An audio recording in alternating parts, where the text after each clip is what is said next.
অবশ্যই রেসিপিটা আপনাকে শুরু থেকে শেষ পর্যন্ত দেখতে হবে। এই রেসিপি দেখার পরে পরবর্তীতে আর আপনাদের অ্যাটলিস্ট মাংস রান্নায় কোনো প্রকার কোশ্চেন বা প্রবলেমের মুখোমুখি হবেন না। তাহলে চলুন আমরা রেসিপিটা দেখে নিচ্ছি। চুলায় একটা পাতিল গরম করে নিয়েছি আমি। এখন এখানে 200 ml মতো তেল দিয়ে দিচ্ছি। আমি আজকে 3 কেজি মাংস রান্না করে দেখাবো আপনাদের, আর সেই অনুযায়ী সকল ধরনের ইনগ্রেডিয়েন্টসগুলো অ্যাড করব। 5-6 টুকরো দারুচিনি দিয়ে দিচ্ছি। দিচ্ছি 1 চা চামচ মতো গোলমরিচ, 10-12টা এলাচ, 10-12টা লবঙ্গ, 2টো কালো এলাচ এবং 3টা তেজপাতা। মশলাগুলোকে হালকা করে একটু ভেজে নিব যাতে করে সুন্দর একটা গন্ধ বের হয়। মশলাগুলোকে একটু ভেজে নিলাম। 200 গ্রাম পেঁয়াজ কুচানো দিয়ে দিচ্ছি। পেঁয়াজগুলোর কালার পরিবর্তন হওয়া পর্যন্ত আমরা এগুলোকে একটু ভেজে নিব।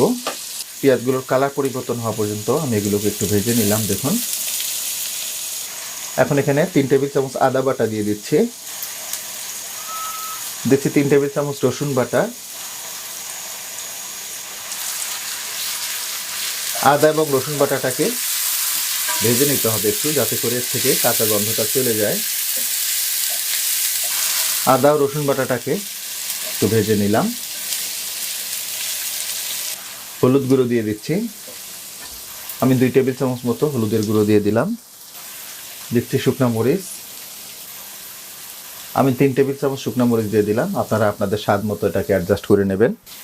দিচ্ছি জিরার গুঁড়া, 1.5 টেবিল চামচ জিরার গুঁড়া দিয়ে দিলাম। ধনিয়ার গুঁড়া দিয়ে দিচ্ছি, 1.5 টেবিল চামচ ধনিয়ার গুঁড়া দিয়ে দিলাম। দিচ্ছি লবণ।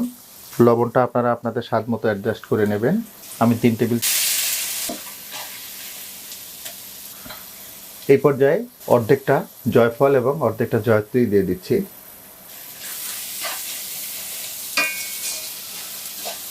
শুকনো মশলাগুলো যাতে পুড়ে না যায় একটু পানি অ্যাড করব। 1 কাপ মতো পানি দিয়ে দিচ্ছি আমি।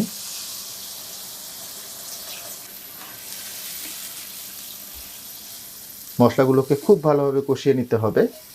মশলাটা কখন বুঝবেন যে ভালোভাবে কষানো হয়ে গেছে? যখন দেখবেন মশলাটা থেকে খুব ভালোভাবে তেল ছেড়ে দিয়েছে, তখন বুঝবেন মশলাটা খুব ভালোভাবে কষানো হয়ে গেছে। ঢাকনাটা লাগিয়ে দিলাম। মিডিয়াম হিটে মশলাগুলোকে 4-5 মিনিট মতো আমি কষিয়ে নিব। মিডিয়াম হিটে মশলাগুলোকে প্রায় 5 মিনিট মতো আমি কষিয়ে নিলাম।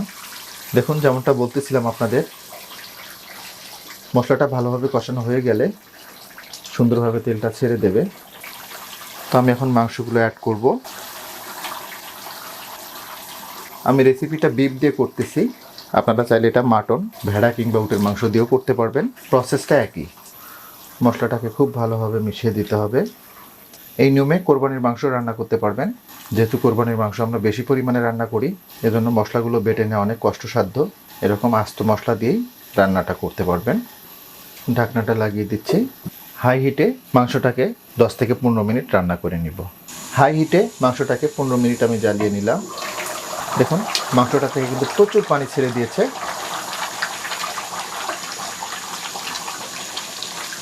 মাংস রান্নার এর পরের স্টেপটা খুবই গুরুত্বপূর্ণ। কেন গুরুত্বপূর্ণ? তার কারণ এই অংশটায় মাংসটার পারফেক্টভাবে কষিয়ে নেওয়ার সময় কখন বুঝবেন মাংসটা পারফেক্টভাবে কষানো হয়ে গেছে? যখন মাংসটা থেকে খুব ভালোভাবে তেল ছেড়ে দিয়েছে, তখন বুঝবেন মাংসটা কষানো হয়ে গেছে। তো আমি ঢাকনাটা লাগিয়ে দিচ্ছি। আর এই পর্যায়ে চুলার তাপটাকে মিডিয়ামে নিয়ে আসবো। মাংসটাকে প্রায় আমি 25 মিনিট রান্না করে নিলাম। দেখুন, খুব সুন্দরভাবে তেল ছেড়ে দিয়েছে। তবে অফ ক্যামেরায় কিন্তু আমি 2 বার করে মাংসটা নেড়ে দিয়েছিলাম।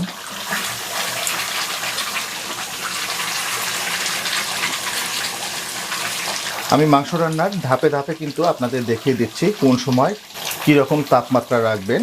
তার কারণ মাংস রান্নায় চুলার তাপটাও কিন্তু খুবই গুরুত্বপূর্ণ। সময়ের সাথে সাথে তাপটাকেও কমিয়ে বাড়িয়ে নিতে হবে। দেখুন, যেমনটা বলতেছিলাম আপনাদের যে দ্বিতীয় পার্টটা খুবই গুরুত্বপূর্ণ। কেন গুরুত্বপূর্ণ? এই সময়টাতেই আপনার বুঝে নিতে হবে যে মাংসটা কষানো হয়ে গেছে। আর এই পর্যায়ে চেক করে দেখবেন মাংসটা কতটুকু সিদ্ধ হলো। সিদ্ধ ধরন অনুযায়ী আপনার এখানে পানি অ্যাড করবেন। আমিও পানি দিয়ে দিচ্ছি। তবে পানিটা অবশ্যই গরম পানি দেবেন। কোনো অবস্থাতেই ঠান্ডা পানি দেবেন না। ঠান্ডা পানি দিলে মাংসর টেন্ডারনেসটা নষ্ট হয়ে যাবে। আমি প্রায় 2 কাপ মতো পানি দিয়ে দিলাম। এই পর্যায়ে 10-12টা কাঁচামরিচ দিয়ে দিচ্ছি, আর এই কাঁচামরিচটা ফ্লেভারের জন্য। আমি ঢাকনাটা লাগিয়ে দিব, আর এই পর্যায়ে চুলার তাপটাকে মিডিয়ামেই রাখবো। মিডিয়াম হিটে মাংসটাকে আরও 20 মিনিট আমি রান্না করে নিব। মিডিয়াম হিটে মাংসটাকে 20 মিনিট রান্না করে নিলাম।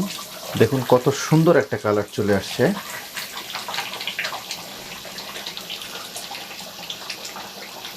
দেখে বুঝতেছেন এটা কতটা টেস্টফুল হবে। তো রান্নার আমরা অলমোস্ট শেষ পর্যায়ে চলে এসেছি। ঢাকনাটা আবার লাগিয়ে দিচ্ছি, আর এই পর্যায়ে চুলার তাপটাকে একদম লো করে দিব, আর একদম লো হিটে মাংসটাকে জাস্ট 5 মিনিট মতো আমি দমে রাখবো। মাংসটাকে 5 মিনিট দমে দেওয়ার পরে আমি ফিরলাম। দেখুন মাংসটা থেকে খুব সুন্দরভাবে তেল ছেড়ে দিয়েছে, আর এটাই হচ্ছে মার্কার। যখন দেখবেন যে মাংসটা থেকে এভাবে সুন্দরভাবে তেল ছেড়ে দিয়েছে, তখন বুঝবেন আপনার রান্নাটা হয়ে গেছে। অনেক সময় আমরা তেলটা ছাড়ার আগেই মাংসটা নামিয়ে নিই, আসলে তখন মাংস রান্নাটা কিন্তু পারফেক্ট হয় না। দেখুন এর কালার, এর টেক্সচার দেখেই বুঝতেছেন এটা কতটা লোভনীয় হয়েছে, কতটা সুন্দর হয়েছে দেখেই বুঝতেছেন। বাটা বা গুঁড়ো মশলা ব্যবহার করিনি, এরপরেও কিন্তু খুব চমৎকার কালার চলে আসছে।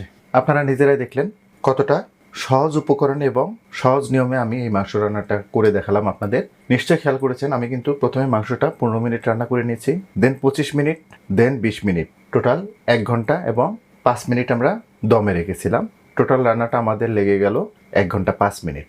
আর এই 1 ঘন্টা 5 মিনিটে প্রতিটা ক্ষেত্রে কিন্তু আপনাদের সকল ধরনের টিপস এবং ট্রিক্সগুলো আপনাদের দিয়েছি। আশা করব মাংস রান্নার এই রেসিপিটা আপনাদের অনেক উপকারে আসবে, সেই সাথে অনেক ভালোও লাগবে। যদি একটু হলেও ভালো লেগে থাকে তাহলে রিকোয়েস্ট করব লাইক, শেয়ার এবং কমেন্ট করার জন্য। আর আপনি আমার চ্যানেলে নতুন হয়ে থাকলে রিকোয়েস্ট করব আমার চ্যানেলটাকে সাবস্ক্রাইব করার জন্য। তো আজকে এ পর্যন্তই, আবার নতুন কোনো রেসিপি নিয়ে আপনাদের সামনে আসবো। সে পর্যন্ত সবাই অনেক ভালো থাকবেন, সুস্থ থাকবেন, নিরাপদ থাকবেন। আল্লাহ হাফেজ।